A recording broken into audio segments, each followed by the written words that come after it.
So it's a new episode of this thing that I still haven't figured out a name for yet.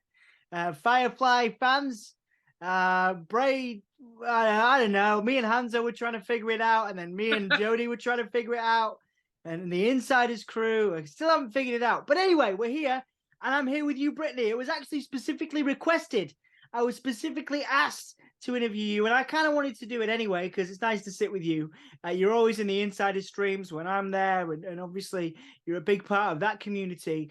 But you're known for your art. You're known for your art with Bray, and you just showed me off camera, and I'll get you to show me it later on. Your brand new Wyatt family drawing. But before we move on to before we talk about Bray and the passion there, what came first? Was it your art, the passion for art, or the passion for wrestling and Bray Wyatt? Well, actually, the art was my first passion because when I was back in middle school, high school, I started doing like photography classes, and then that kind of merged into drawing. So I've really been drawing for about 9, 10 years now. So That's awesome. That's awesome. So what inspired you then when you started that journey as an artist? Like, were you inspired by places, people? Like, what did you draw when you first started drawing your photography? You mentioned there as well. yeah, so I don't know if you know the band Paramore.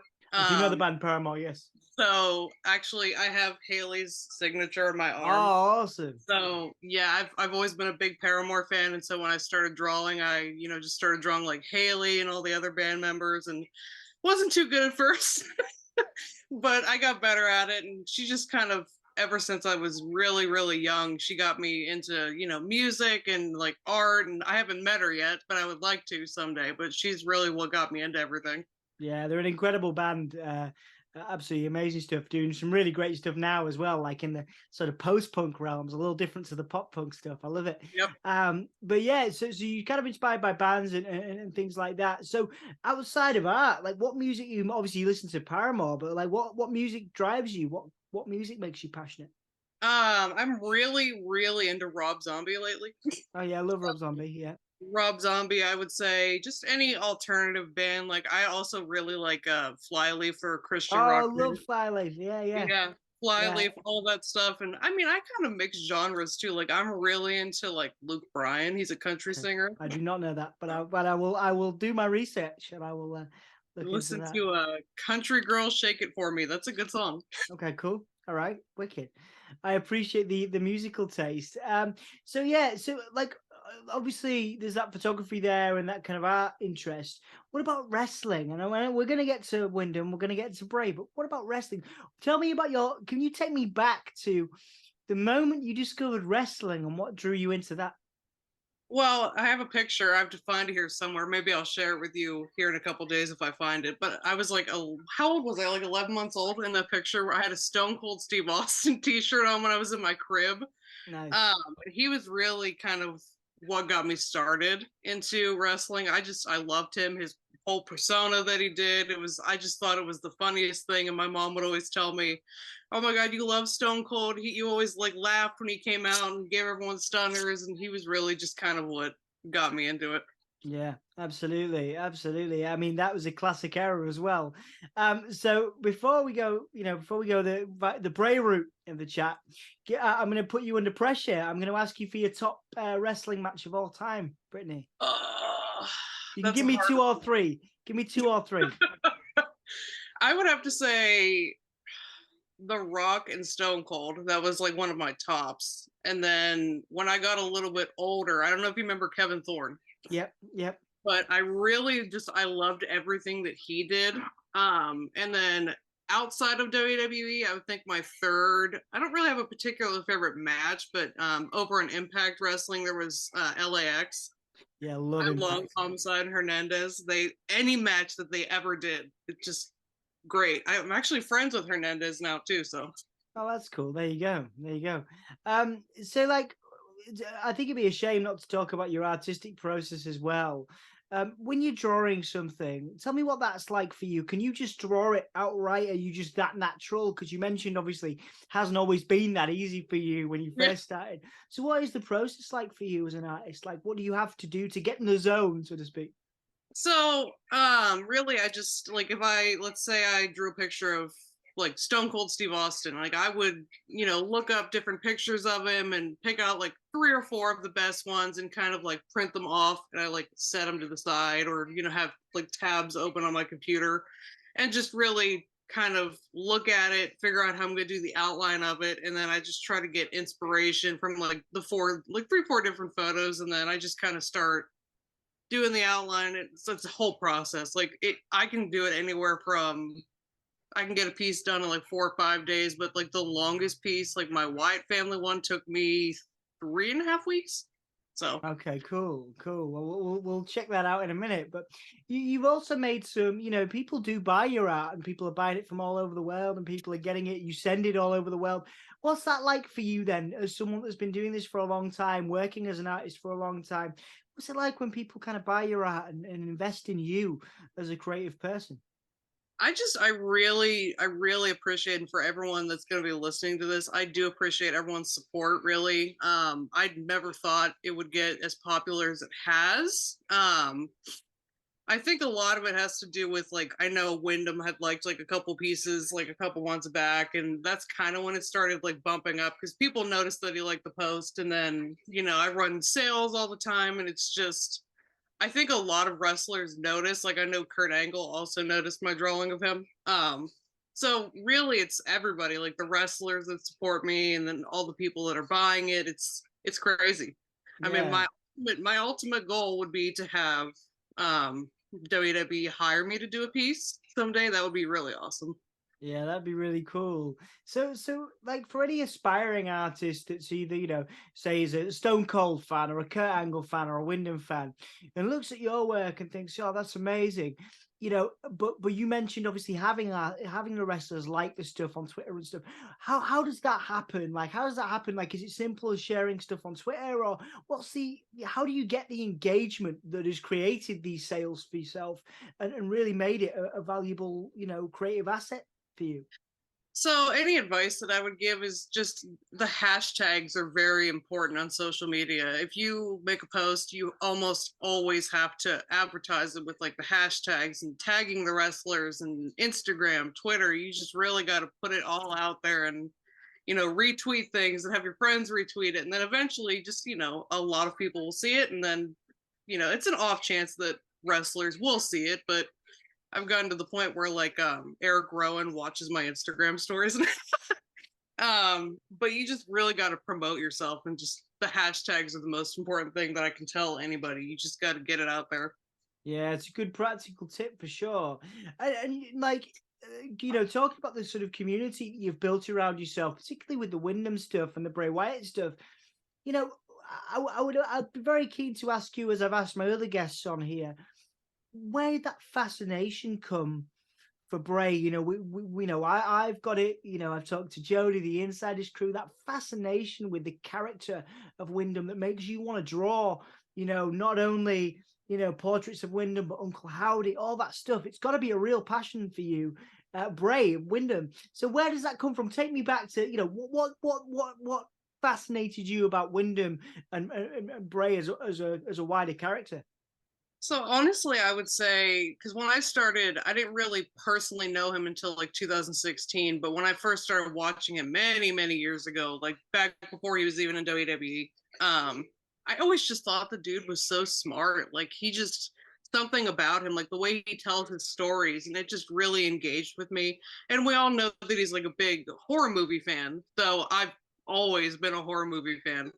So that just, I knew like a lot about him from like, research and stuff. And I just thought he was a really cool dude. And that just automatically made me just really fall in love with him as a person and a wrestler. So, yeah, it's been quite nice to watch on social media. Again, you've shown your drawings to him, and he's reacted to those. And what is that like, again? Because these people are larger than life characters, and a lot of times people, they pedestal people like Wyndham, and they go, well, I'm never gonna, if I meet them, they're gonna be a certain way. But it seems for me, as I've never met the guy, that he's very personable and very supportive of people like yourselves, creatives like yourselves, and I guess Jody and the Insiders as well. But what is that like for you as an artist to have your muse, I guess, be genuinely interested? Because people, he doesn't have to make the time to look at that stuff and or like those tweets, So what does that feel like for you? It's really great because I remember back when I first started, I mean, like I said, I wasn't always the greatest when I first started drawing, and he would even like my stuff then, but it's just through the pandemic and everything, I got a lot more practice, and seeing him like these things, it's really just great because like sometimes he'll send me like a DM of encouragement, and he'll say like, you're doing really good, you're getting better at it, and it's just like simple messages like that That's really, amazing. That's you know amazing. So you actually get messages from Wyndham, with that encouragement. That's a wonderful thing. yeah, Well, a yeah, testament to your work ethic as well, which is great. I asked right. Hanzo this question, and we'll talk about Hanzo in a minute. But I asked him the question, what he thinks is the appeal to, the crossover really between, say, the love of Bray as a character, the love of horror movies, the love of alternative music. I am a huge fan. Part of my day job, the work I do is based around music and alternative music, particularly rock and metal. And you mentioned some of your influences there. So I'm going to ask you the same question. Why is it, do you think, the Wyndham and the character there appeals so readily to horror movie fans, to heavy metal fans, rock music fans? And what do you think the crossover is there?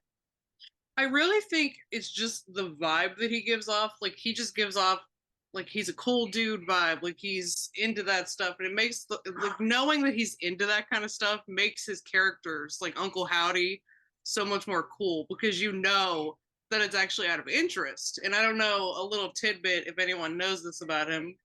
His favorite is Leatherface, Texas Chainsaw Okay. Massacre. So Yes. knowing all this stuff just makes it more cool when you see the storylines like the Fiend and all that, because then it's like coming out of a genuine place of interest for him. So I Yeah. think that's what makes it more interesting for me and probably a lot of other people too. But yeah, Yeah. it's just so cool that he ties all that together. Absolutely. And we'll talk about the community and messages for the community as we wind up. But I think it'd be interesting to talk to you about as we head to the end of 2023. Bray is back now. The insiders community is growing. You're always on the streams, and people love you, and people love the work you do. So what is going on, Brittany? What is your pitch as we head into 2023? How would you book Wyndham or Bray's return in WWE? What do you want to see from your muse, so to speak? I really like if I'm starting here at the Rumble because I know that's here at like the end of January. I would love to see him somehow tie in the Funhouse characters that we saw at Extreme Rules and bring the Fiend back actually and do like a dark Firefly Funhouse, but also have the actual Bray character with Uncle Howdy because we're still getting Uncle Harper too. I don't know how that's going to work out, but I'm just really hoping he does bring back the Fiend in some form. So Yeah, yeah. And do you find it? Are you one of those people like I've talked when I've presented on the Insiders how I find it quite difficult to wait for stuff because of the generation, the generation that I kind of grew up in, and kind of going from just kind of not being able to access stuff to suddenly being able to access everything and then having everything at my fingertips. And so I find it very difficult to wait and be patient, even though I really want to be. Do you find it easy to be patient and to wait for stuff and to let the story play out? no, but I mean, I'm kind of 50-50 on that because I know how he is as a storyteller with his like whole storyline with Uncle Howdy and everything. And part of me is like, come on, dude, like, hurry up. But the other half of me is like, okay, well, this is actually really interesting. And like, it's nice to listen to and see where he's going with it. Like when he mandible clawed the cameraman, that was something new. So, I mean, it was a treat for all of us because he didn't do that ever. So, There you go. So you're keeping us guessing every week. yeah. As far as something that changes every week, and we're always talking about new stuff, how do you feel about kind of the love you've received from the insiders community? Now, I don't want to, because I don't know the dynamic, but I spoke to Hanzo, and he's got a lot of love for you. I don't want to, step on his toes. I don't want to say, I don't know what kind of love it is, but there's some love there, and it's beautiful. So I'll add to that question. How do you feel about the love you've received from Hanzo and the insiders community on a wider level, and what does that mean to you? Really, I'm just gonna kind of start off here with Hanzo because he's really been a great friend to me. And honestly, I love the dude to death. Been friends with him for years. He's always been so supportive of me and my art and just me and my friendship with Wyndham. And I just think he's like a really cool dude. And when it comes to everyone else in the insiders, like Jody, Jeff, like Jody's my Wyndham sister, so she's always been there for me since I first met her. And Jeff is such a cool dude, and really just everybody. Like it's just so much love every time I join the chats, and I just there's never like a moment where I don't feel wanted. So it's nice to have that group of people supporting you. Yeah, absolutely. I liken it to growing up in the alternative community and feeling kind of loved and supported by, music fans, by wrestling fans, I guess, because that's an alternative community, I guess in terms of the mainstream. And I like in the Insiders crew because it is different. It is the only weekly Bray Wyatt themed show. So I think it's a beautiful thing. And it's nice to, again, lovely to kind of, because I love your comments and I love that you're so invested and people are so invested in you, which is a beautiful thing. So 2 questions as we wind up then. Obviously, you mentioned there are other sources of inspiration in your life. We've talked about music, we've talked about your art and things.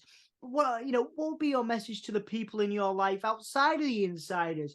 Outside of your art, is there anybody you want to kind of send a message to who's supported your work, whether that's family, friends, anybody that's got behind you and will continue to be behind you as long as you carry on? Yeah, I mean, really, just this is a widespread message to everybody, not even just like Jody, Jeff, just like my mom and everybody. I just really, really appreciate everybody's support and patience with me because like I'm getting better by the day and all that. But it's really just great to have this group of people, not even just wrestlers and like wrestling fans, but everybody in my life to just be there and support me. And hopefully one day I do get hired by WWE. When I do, I won't forget anybody. So that would be wonderful. That would be wonderful, and you would deserve it. There's a lot of great stuff out there that you've done. Finally, then the plugging bit, which I do at the end of every interview. I give you the opportunity to sort of test whether I've done my job properly. Basically, is there anything you'd like to plug? This would be the time where because this is on record now. You want to break out that Wyatt family drawing, but is there anything you'd like to plug that I've missed that you want to share with the world, where people can find you, things like that? Yeah. So I will also probably like put it on my social medias too, but my Twitter is Brittany Kay 5150. That's where I post most of my art. And then on Instagram, you can find me at Brittany Kay Designs. So just how it's spelled, BRITTANYK Designs. All right, I'm going to tack one at the end on. What is and it's not related to wrestling as such, but in your life, what is the sort of hidden gem of advice you've been given by anybody? What is a piece of advice or a note that you've received that you carry with yourself every day?